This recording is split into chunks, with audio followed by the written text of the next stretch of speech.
My presentation is going to be informal, like Lynn's, and I hope as engaging as Lynn's as well. But what I'd like to suggest is, as I talk, if you think there's anything we should spend a bit of time on, don't hesitate to slow me down. If you think there's anything we should spend less time on, speed me up. If I say anything wrong, correct me, and if it's of no interest, tell me to move along into something that's more interesting. Now my position's an unusual one. I was brought in almost a decade ago to sit between, if you will, humanities disciplines. I was not hired by a department of English, even though I sit in one, and even though I trained as an English literary specialist of early Tudor non-dramatic verse, along with the 6 other people in the world who are specialists in that area. I sit in the Faculty of Humanities and an English department, brought in by the humanities to work specifically with computational method. After a year or two in that position, I was invited by our computer science department to sit with them as well. So I'm between the two. And that's really inflected, in I think a very positive way, aspects of my view towards digital humanities.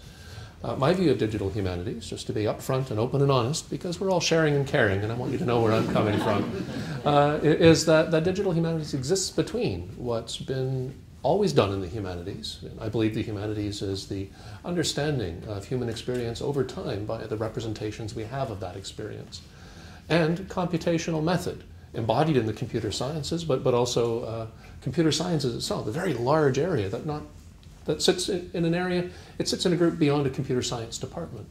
So it's the intersection of those two, each area changing all the time, the intersection point always moving. That's what keeps it really exciting and engaging and interesting for me. And that's what impacts a lot of my thinking about the humanities and about computational sciences and about the intersection point. My talk, loosely, I think, is framed around the notion of DH education and training, specifically looking at convergences of local initiatives, and I'll tell you about some of what we're up to, and international contexts and larger contexts to consider. Let me see if I've synced things appropriately here. There we go. Ultimately, I'm going to spend a fair bit of time talking about this, the Digital Humanities Summer Institute. Not because it's a prescriptive model or even the best model to follow for training and education we do in the digital humanities, but it's the thing that's come out of our own local situation, of our own University of Victoria on the west coast of Canada, our own intersection of computational methods and computational sciences and the the humanities disciplines we have there. Now, the larger context for my discussion is not a local one at all. It's one that I think we face constantly when we think about the nature of digital humanities. We're thinking of issues situated around trends, and those trends and those issues involve largely content modeling, modeling of data, which we create for use, process modeling, which we embody in tools we create to work with that data, and ultimately problem-based approaches, which are formulated, I think, most readily in the sorts of research questions that we ask ourselves, we ask others, and we explore individually or in teams.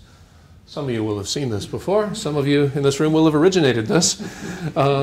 The methodological commons, to my mind, provides the most ready guide to understanding some of these issues and how disciplinary logic and methodological approach situate themselves conjointly around process and around data. Kate, you mentioned the concept of iteration needing to be translated from one group to another.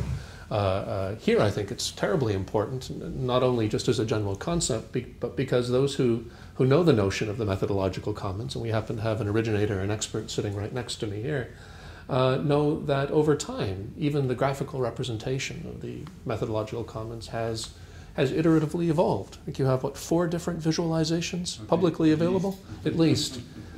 But at their base level, I think if you want to look at the evolution of thinking around this notion of the methodological commons that exists between humanities disciplines and endeavors and computational science methods, we begin in a first iteration with a very, very clear focus on content modeling, modeling the data that ultimately becomes representative of what we do in and around our research, whatever our research may be, whatever our disciplinary backgrounds may be.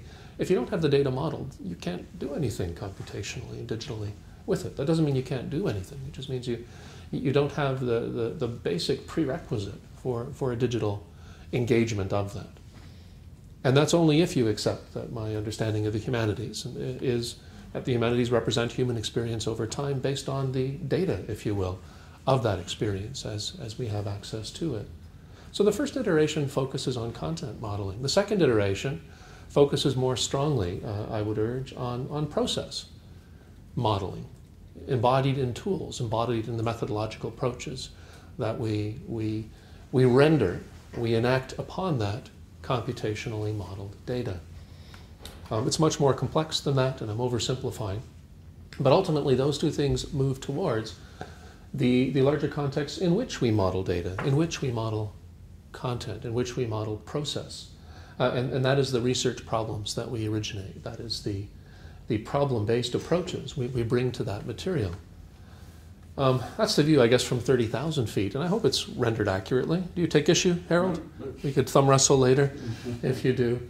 But that's where a lot of my thinking comes from on this. And the trends to watch, if you're willing to accept what I'm asserting so far, tend to happen in those areas, content and process modeling, around data and around analysis, and I would encourage a third area there, communication and dissemination. To watch specifically, those trends are increased access to large amounts of data in widely usable and transportable formats. Familiarity across disciplines, across our colleagues, even in the most uninfluenced disciplines by digital humanities techniques. Familiarity with analytical processing and tools that work across disciplines and across what one might consider in an earlier area, discipline-specific data sets. Who knew, for example, that people from cultural studies would be mining Shakespeare data in the way that they have been for the past number of years? Who knew that certain types of historically disciplinary bound in departments of history census data would be mined by those in literary studies to try to build larger data sets? Who knew that newspapers would become so essential as a record of human experience over time, tied into databases, tied in even to, say, reactions to Shakespeare studies over time, and so on? These are really interesting trends. Who knew that technologically facilitated interaction, listservs, Twitter, and so on, become so important, not only as a communicative means between people like us working in commonly aligned disciplines, but also between groups like us and the larger community that we believe in the humanities and beyond that we serve. This is really interesting. If you look at the first two of those three trends that I talked about, though, access to large sets of data in widely usable formats and familiarity with analytical processing, I think we could agree together that these lead to, when you've got a computational approach to data sets that are part of our work, number one, a basic workflow acceleration in which we can do more of the same things we've always done. Quicker, not necessarily better, but quicker. We can do more of that. We can ask more questions of the data that sits at the heart of our pursuits, whatever our pursuits may be, and get answers more quickly so that we can ask more questions. I don't know if that leads to a greater good, but we have a workflow acceleration that we realize when we work in that way. That's a basic one. An advanced workflow acceleration is when we can start asking questions of our data. We can start structuring questions of our data that, let's say, a generation before would have taken 150 years to answer, and we can do it in a few minutes. Yes? This is, sorry, excuse my ignorance, but and because I don't know your work that well, but when you're talking about data in this context, are you talking about a particular Shakespearean text or numerical information about how often a word appears in Shakespeare, or it could be that sort of thing. Or usage patterns of people studying Shakespeare, or any of those in this case? You know, one of the Shakespeare productions. Or, yeah, you know, those sorts of things. One of the best examples, I think, between, say, basic workflow acceleration models and advanced workflow acceleration is that of the concordance. People used to spend their entire lives generating a concordance. Then they used to be able to get tenure by generating a concordance. Now you don't even get article credit, at least in my department, for generating a concordance. Do you know what? There's like a word list, basically, so you can do thematic-based research or word-based research in literary texts. An advanced workflow acceleration is where you can start asking questions, let's say, of Shakespearean texts or beyond, where you can start mingling and mashing data sets that one couldn't have imagined doing, say, a generation, a decade, or even a year before. These are interesting areas to watch. So the trend, as we enjoy it now, is increased access to data and increased data of various kinds, and increased speeding of the workflow in both basic and advanced ways, and accelerated communication with other experts, but also, I would say, with the public that we serve. And ultimately, that can come together, some say, towards a better chance of asking the right questions in our problem-based approach, in the research questions we ask of our material. Not everyone agrees with that, so I put a question mark after that in my slide. But most definitely a better means of answering elements of the questions that we ask, a better ability to reflect the sorts of answers in expert communities and in larger social discourse, which should be a good thing. And as we look towards the future, I think we can also see that converging long-term tendencies build on these individual trends. There's going to be more data yet, and it's going to be better integrated through various amalgamative strategies. And the fact that a program such as Lynn referred to, Digging into Data, which doesn't yet, if I'm remembering right, involve Australian communities explicitly, but I hope in future really will. It's a phenomenal program. That's just indicative of the increasing convergence among the data sets we have available to us across many different kinds of communities and across national boundaries quite considerably. We've got new tools and increasingly more new tools being built all the time and adopted, which have not only increased analytical facility and ease of use, but also significantly increased computational power behind them. And again, I think the sorts of tools that are being developed to sit on top of the data sets being generated by groups like the Digging into Data initiative are indicative of that. And just a week and a half ago, 2 weeks ago, there was a conference at University of Maryland that reflected the most unusual convergence of tools, techniques, and data sets between the humanities and digital humanities and the medical sciences, reflecting larger trends of our thinking generally about how the humanities and the medical sciences can themselves converge and inform each other in positive ways. This is indicative of, I think, the sort of trend I'm talking about. And I would suggest, too, in addition to more data yet and more tools yet and increased ability to process that data computationally, increased communication, computationally facilitated between the academic expert communities and among the academic experts and also the society that we feel that we've got a service engagement with, one that ultimately can lead, as we've seen in some subdisciplines already, towards indication from those in society of what's important to them in the disciplines. A really interesting type of what we might call academic outreach, public engagement, public discourse, sort of material to the point where the public we engage starts telling us as academic experts what's important. You see this a lot on Twitter if people belong to academic Twitter communities. And I know there's a lot about Twitter that's controversial, but one thing you can't deny about Twitter is that the exchange of information and ideas at 140 characters at a time is quite phenomenal, what you can do there. This last trend towards communication, and specifically community engagement via communication, as we move towards models of interaction beyond what Twitter provides us, has the potential to change what we do quite radically. The very questions that we ask of our data, which is growing, using the methods which are growing, and answer, could undergo some considerable change, reflecting this convergence and others that I'm talking about. There could be some really valuable areas to explore here. So now that I've done the typical academic thing, as Lynn was gesturing to, and problematized the situation we face, let me do as my friend and colleague Patrick Uola of Duquesne in computer science suggests one should be doing more of. I want to solutionamatize, he says. I'd like to offer... solve. Less characters, rats. I suppose, but would that be academic? So there we go. Curriculum can be, I think, a good solving-oriented or solutionatizing response to that.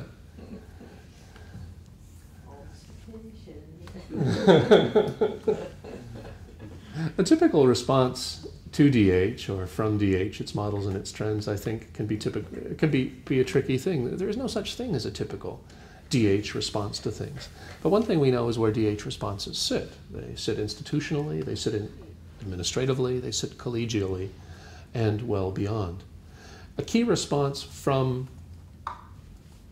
to these sorts of trends I'm talking about from our community, grassroots, and I think fitting into all the contexts I've suggested, is at the level of curriculum. We may not know what's coming, but we can identify the trends. Therefore, we can begin to prepare ourselves and those that we're training for the directions that those trends are pointing. Centered in training of various kinds, I would suggest. Combined administrative structures, collegial response, and institutional structures can work together towards helping us understand more about the future of what it is we're all doing together. Also understand specifically in that context the sort of training we need to be engaging. But we need an understanding of the sort of training that's going on, what it is we already do, and how we can harness what it is we already do and focus it appropriately toward the future. With this sort of thing in mind, we began constructing a number of years ago, and this is where I get more local, a topology of digital humanities training, beginning with what's going on at the grassroots. We put out a call to the community. We asked them what they thought about the sorts of training we already do, grassroots oriented, and here are the sorts of things we heard. Collegial discussion, of which there is much. You open your door, you walk down the hall, you go to the coffee machine, you go to the water cooler, whatever the gathering point may be, and you chat with someone. We have so many of those sorts of exchanges that are yielding positive gleanings to us. We can't possibly keep track of them, but that is a type of training. Online networking of various kinds. We happen to be interested in a certain disciplinary, subdisciplinary, interdisciplinary topic. We might sign up for an email discussion group, consideration of that. There we are, networking online. Again, happens a lot. Brown bag lunch session, sort of like this, except we've got something more elegant than a brown bag and wonderful, delicious sandwiches to nibble on. Formal consultations of many kinds, where you bring in an expert to talk with you about what's going on in your project or in your department or in your faculty. And then things like local skills-based workshops, regional, national, and international gatherings of those kind. As we get from collegial discussion to international skills-based workshops, we go from innumerable incidents of that type of training to far more readily countable ones.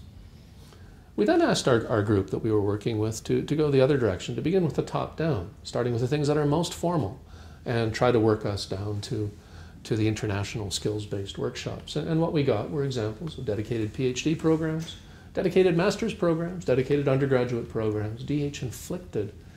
Sorry, did I say inflicted? I meant inflected programs and offerings of many kinds.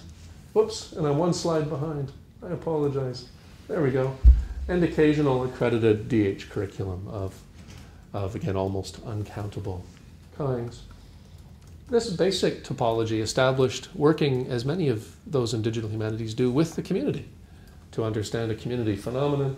We then began to more formally scale or render them, visualize them. We noticed, for example, that among dedicated DH programs, we had many, including King's, but also a number emerging at the time we did our initial data collection elsewhere. Dedicated master's programs at King's, Alberta, and a number of others, including most recently groups like UCLA and Carleton University. Are there any Australian examples? And forgive me for not knowing, but the time we collected our data, there weren't any. Digital humanities master's programs? I think there's one happening soon in ANU. Oh, okay. There are units that go towards broader master's degrees in a number of institutions that are digital humanities based, but they don't yet constitute full degrees as far as I'm aware. But moving in that sort of There are direction. other masters that could well be very much built on and could even be considered as digital humanities work, but it hasn't yet taken on that terminology. Okay. Okay. Oh, there's Canterbury in New Zealand. Oh, actually, that's the first undergraduate, a full degree. And that's, I think, they're accepting their first students next year, or is it the year after? Am I remembering that? Right? Or maybe they just have. Yeah, I'm not sure. Not yet. Yeah, not yet. So the next year they do it. Okay.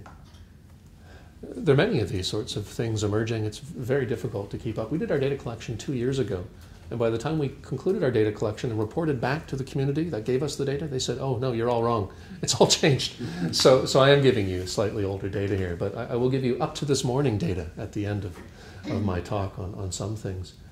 When we start talking about things like occasional or inflected accredited curriculum, we start adding the number of institutions who are doing this sort of thing. When we start talking about international skills-based workshops, we're talking about things like DHSI, we're talking about the That Camp network, groups at King's, at Oxford, at Leipzig, at MITH in Maryland, at UVA and Brown. And by the time we get down to talking about collegial discussion, online networking, we're completely unable to account for the sorts of exchanges that take place. Maybe I'll just skip over that since I've talked about it. We then worked with our group to consider the number of prominent factors that we'd like to understand in relation to these examples in our topology. It was suggested that we focus on things that are of concern to all those who deal with curriculum. Things like institutional and field legitimacy, things like enrollment numbers, going back to tractable data. If I want to talk with my administration about establishing a program in digital humanities, I need to give them a sense of the numbers, because that's a very real concern.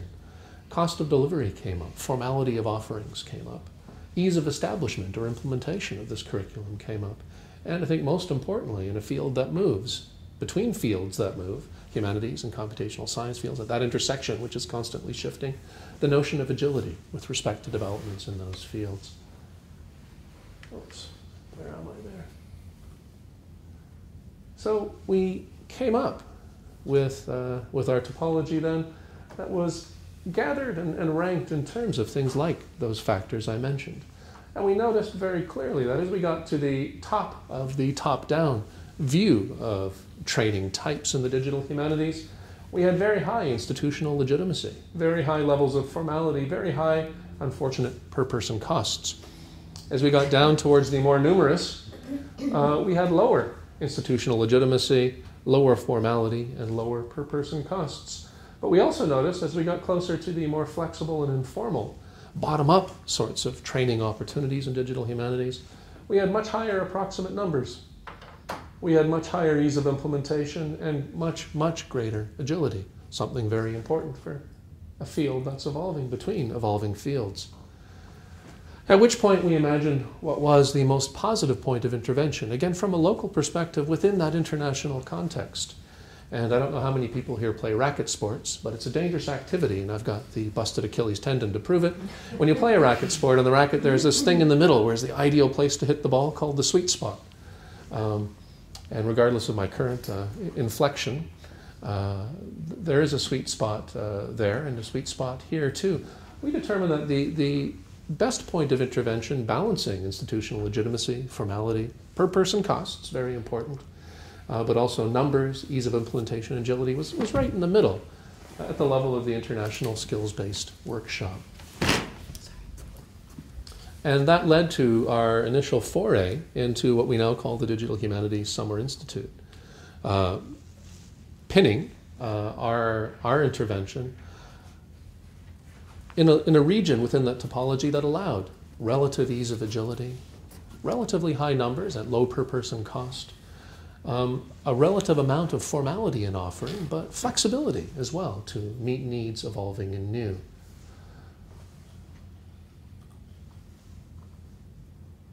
So the immediate strategy we engaged in was to establish the Digital Humanities Summer Institute as initially a very small group, about 35 people, as I mentioned before, who were together exploring digital topics at the intersection of computational method and humanities content and data, to work that sweet spot up. And as we began working that sweet spot up in terms of our institutional formality and legitimacy, we found our numbers started growing considerably.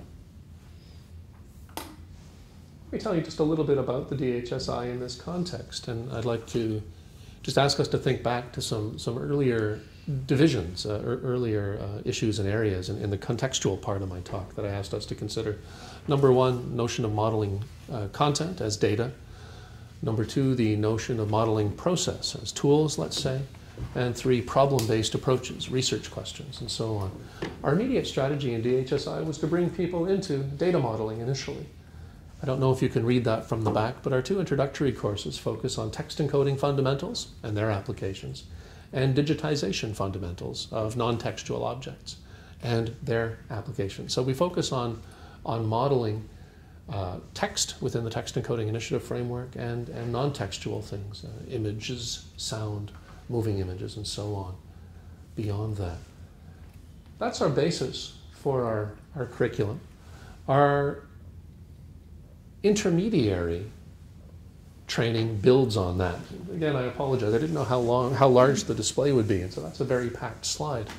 But what we do at the intermediate level is we begin adding complexity to the data modeling component. We begin also teaching process modeling quite considerably. So, for example, we have a course on XSLT, which is about transforming that initial textual data set. We talk about describing primary sources in a specialized way with Text Encoding Initiative. We do GIS work. We do digital pedagogy work. We do, one course new this year is taught by Amy Morrison from University of Waterloo outside Toronto. Multimedia Design is the name of the course. Multimedia Design for Research Creation, Community Engagement, and Knowledge Mobilization. So something that combines data, process, and a problem-based approach.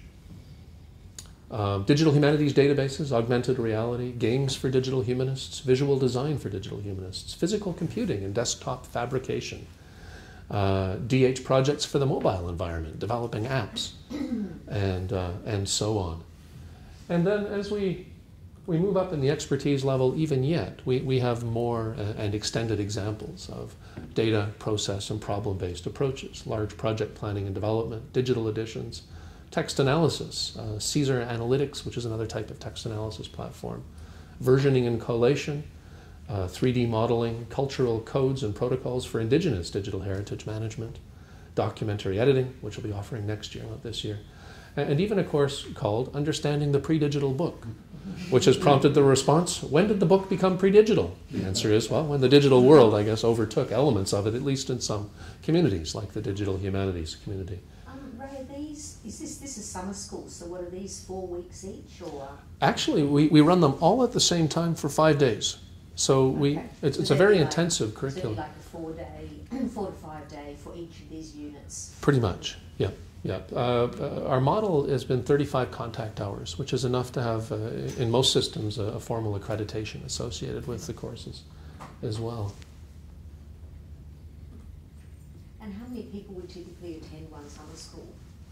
We have, this year, 470 people coming, so up from 35 a number of years ago. Spread across all our courses, it means roughly the number per each course is somewhere around 15 to 20. With 1 or 2 instructors, if we're talking at the 15 to 20 range.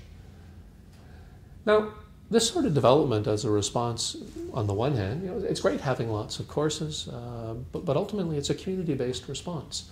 What we do each year is we have a number of core courses that are on offer that tie into basic central needs, and then we put out a call each year to members of our community to propose courses that they would like to teach. We call those community courses, and that's how we build out from 6 or 7 courses to the number we have each year. It's a great way of doing it because we have a sense of how to best enact our agility. So one year we might have someone who really wants to teach augmented reality of one kind. The next year, that person may want to teach a certain type of database implementation. Or another group may want to come in and teach augmented reality in a different way. So we have flexibility in curriculum, flexibility in curricular approaches, flexibility in what sits at the center of the concerns, process, data, or problem-based modeling. That's great on the one hand. The community helps dictate the curriculum beyond the core courses, which the community still revisits every year via representational structures we have for the DHSI.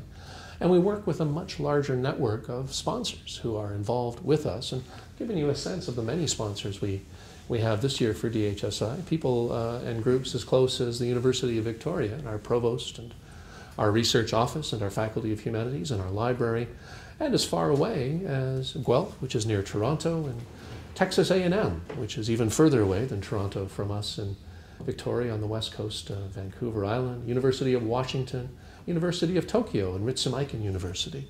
So a very wide geographic expanse of our sponsors, covering the most of North America and into Asia.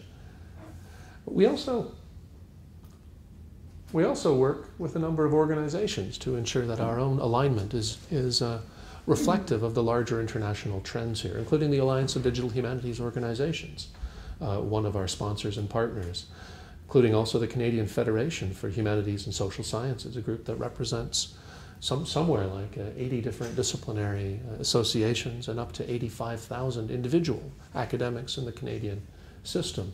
We work with the Society for History of Authorship, Reading and Publishing, the Canadian Society for Digital Humanities, which is part of the Alliance of Digital Humanities structure, as is the Association for Community Computers in the Humanities in the US.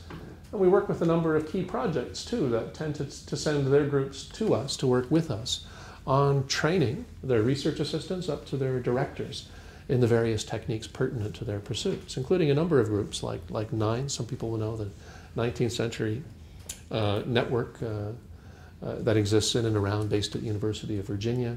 My own Implementing New Knowledge Environments project sends about 15 to 20 people a year, editing modernisms in Canada and beyond. Our basic stats within this community are that we have an alumni group now of about 1,800, a mailing list well in excess of 2,000 people who want to know what we're up to. We've served 181 institutions on all continents, I like to tell our administrators, except Antarctica, but we're working on getting an Antarctican participant soon. This year we've got 470 coming, and each year about half of those who come have already been to us before, and they bring a friend, which is a really nice, or a colleague, which is a really nice response. And we found ourselves going from, initially when we were 35, developing curriculum on the fly, to a planning cycle that, instead of being half a day with everyone on site, is now a year and a half in advance. Are they full fee paying, the students full fee paying, or what kind of accreditation do they need to get into the summer school? We have a number of different schemes, including a tuition scholarship and bursary scheme, which makes it, I think, affordable for most everyone, especially those in need and accessible. But you can pay a fee from that associated with the bursary all the way up to first class full flight. And our economic model is geared towards each year breaking even. And so the more we have who pay, let's say, the full business fare, the more we can give out in tuition scholarships and bursaries. Accreditation is based on whatever the students want to do. We do certify ourselves, and we work with our sponsoring groups to provide a sort of imprimatur in the field, but also those who wish, let's say as graduate students, to get credit for a course they take can do so either through us directly or through the institution they come from. And we've been able to work quite readily with most in that way. Nice and flexible as well.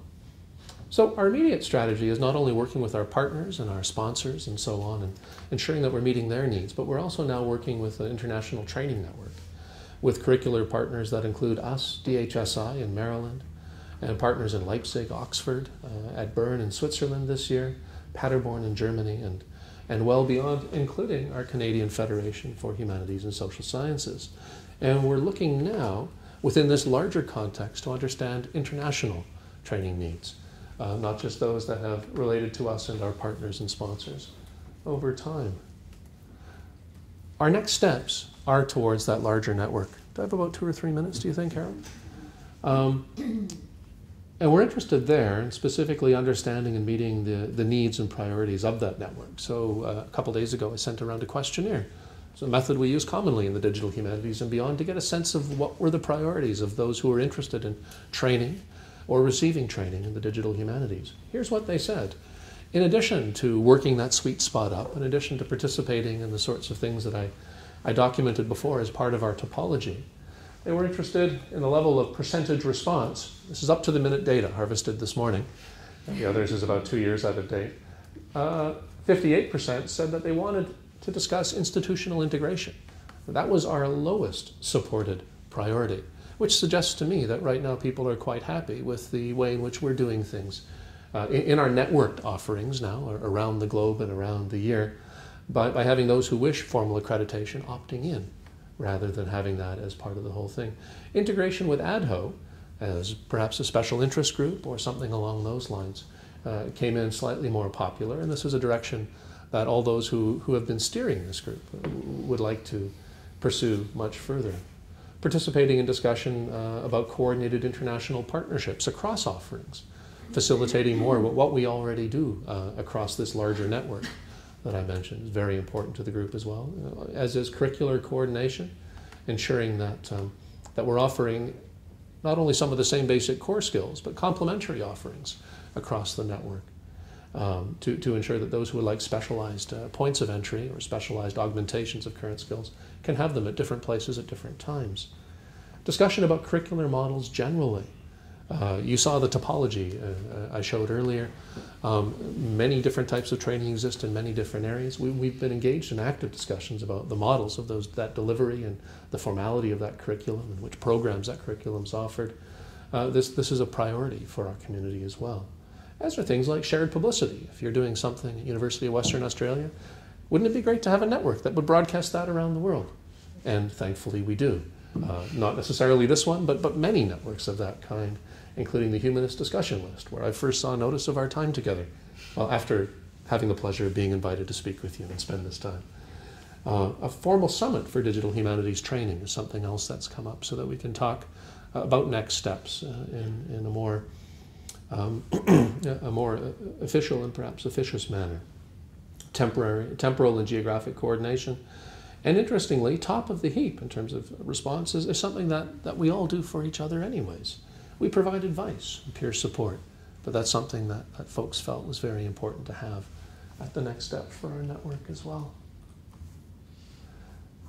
Going from this much larger context and coming back to what is for me a local context at the University of Victoria, at the same time as we've been pushing on working the sweet spot up, we've been situating ourselves slightly above the sweet spot. We've been working for the last number of years on a joint BA in the Humanities, BSc in Computer Science, a minor in Digital Humanities that's taught conjointly by both components of the Digital Humanities. This has led to, or as part of the process, we've had no end of interesting, fascinating, at times frustrating, always very rewarding discussions about what's important to understand that sits at the heart of the humanities and computational method.